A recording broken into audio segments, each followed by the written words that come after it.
Reka mbaramutse kandi mbifurize igitondo ishya n'ihirwe mu buzima aho muri hirya no hino mu gihugu cy'u Rwanda, abaraye neza n'abaraye nabi. Isi niko imeze, twese ntabwo tugomba kurara kimwe, abaraye irondo, abaraye izamu, abaraye mu kandi kazi kagiye gatandukanye. Mwese mbifurije igitondo gihire kandi amahoro y'Imana akomeze kubana namwe. Ni inkuru y'iki gitondo cyangwa se yo muri iki gitondo iramutse ngiye kuvuga atari nziza na gatoya cyane. Ni inkuru navuga ngo benshi murayumva ibabaje, cyangwa se nanjye ubwanjye yambabaje, yananshenguye umutima, kuko kubona umupolisi mukuru CIP yaraye yitabye Imana muri cyangwa se ku munsi w'ejo washize yitabye Imana. Byagenze gute rero kugira ngo uyu mupolisi abe yakwitaba Imana? Kese yagenze gute?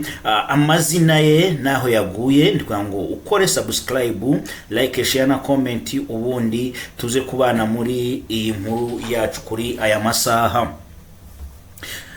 Uwahoze ari umupolisi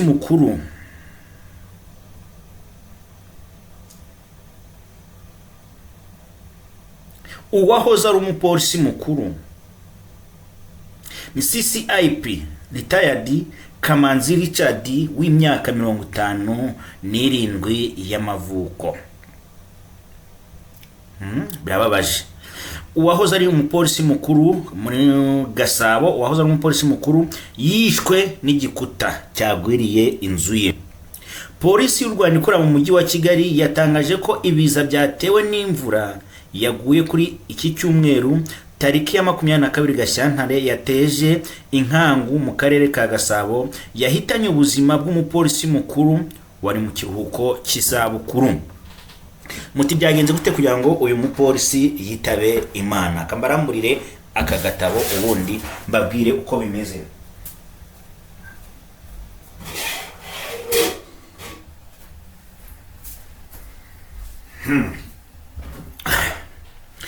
Uwasize ubuzima muri ibyo biza ni CIP retired Kamanzi, nkuko nibabwiye, w'imyaka 57 y'amavuko.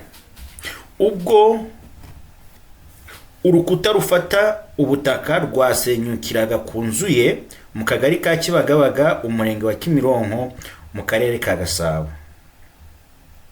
Ibyo biza byabaye ahagana saa 7 z'amanywa zo ku munsi w'ejo ku cyumweru mu mudugudu wa Rindiro, nyuma yuko amazi yavaga mu rugo rw'umuturanyi umutuye hejuru yacengeraga icyo gikuta cyari cyubakanwe n'urupangu, bikarangira kigwiriye inzu y'uyu muyobozi cyangwa se y'uyu mupolisi, bityo bikarangira nawe ahasize ubuzima.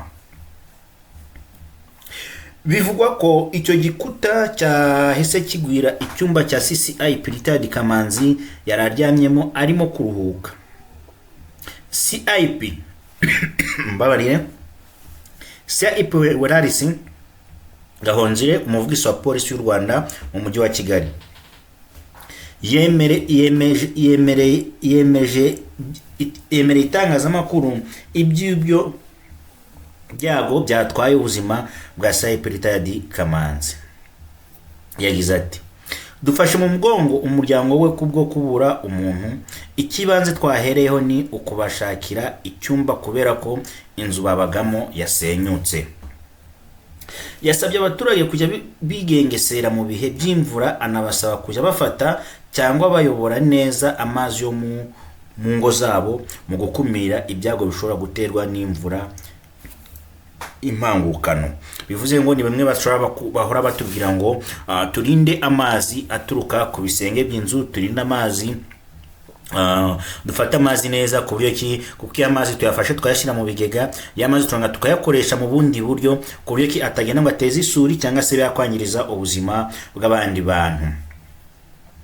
CIP Gahonzire yakebuye kandi abagenda mu mvura abugama munsi y'ibiti cyangwa abafunga imiyoboro y'amazi. Asaba n'ababyeyi kujya bagenzura abana babo by'umwihariko mu bihe by'imvura, dore ko Rwanda Meteorology yamaze kudutangariza yuko muri uku kwezi kwa kabiri tuzaba dufite imvura nyinshi cyane. Ubundi ntibyari bisanzwe, ariko umuntu twavanye uyu munsi wa none wari iburasirazuba yabashije kutubwira yuko iburasirazuba imvura yaguye ari nyinshi cyane, ndetse twari dusanzwe tuzi ko igice cy'iburasirazuba kitagaragaramo imvura nyinshi cyane, ariko ngo imaze iminsi igwa umunsi ku munsi. Kugeza amakuru dukesha TNT, ntaramenya icyo bisobanura, agaragaza ko umubiri wa nyakwigendera wamaze gukurwa mu matongo ukajwanwa mu bitaro bikuru bya gisirikare, mu gihe umuryango wo urimo gutegurirwa kwimurirwa aho hantu. Ubuyobozi cyangwa se ku nzego z'ubufatanye na polisi bwagiye bufatanya kugira ngo bushakire umuryango wasigaye aho kuba. No gushima Imana ko cyangwa se ni inkuru byari kuba bibabaje cyane ari indi nkuru iyo UCIP Kamanzi iyaba ari kumwe n'umudamu we cyangwa se n'abana baryamye muri iyo nzu ugasanga yabagwiriye. Ubu ngubu byose n'amarira no kubura ubuzima, ariko umuryango burya ubuzimye, ntabwo umuryango wo ufite undi muntu wo kuba hafi. Muri iki gitondo cyo nababwira cyo nuko Tour du Rwanda igiye kuba ikomeza mu duce dutandukanye, ndetse uretse na Tour du Rwanda ku munsi w'ejo mwarabonye ko nyakubahwa His Excellency Paul Kagame yayifatanije n'abakora siporo akagenda ahobera abana mu buryo bwishimiwe na benshi cyane, bigaragara yuko ari inshuti ya bose. Njyewe ndi Mr. Jean Nguk, kora subscribe, like, share na comment kugira ngo amakuru yacu n'ibiganiro byacu bikomeze kukugeraho ku gihe. Ibindi ndabakunda kandi mbifuriza amahoro y'Imana. Niba utarakora subscribe, like, share na comment rwose yikore, ubundi dukomeze kugendana mu biganiro byacu n'amakuru yacu, dore ko amakuru yacu nakagaruka. Ndetse icyo nakubwira cyo ntarasoza iyi nkuru nuko turimo kubategura uburyo bushya tuzatubagezaho aya makuru ku buryo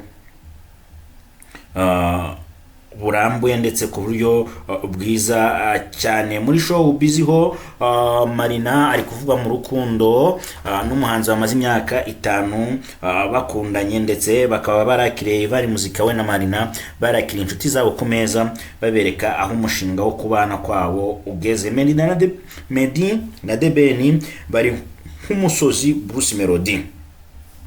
Ibi nibivugwa cyangwa se bamwe bagenda bandika bavuga ngo Bruce Meddy na The Ben bari nk'umusozi. Bruce Melody avuga uburyo bitamworoheye gucengera mu muziki nyarwanda. Bruce Melody yahishuye ko byamugoye bikomeye cyane gucengera mu muziki nyarwanda kubera ko Meddy na The Ben bari bameze nk'umusozi. Ibi birumvikana, ntawe utabihamya, nta ubica ku ruhande, nta n'ubivuga, nta abishidikanyaho.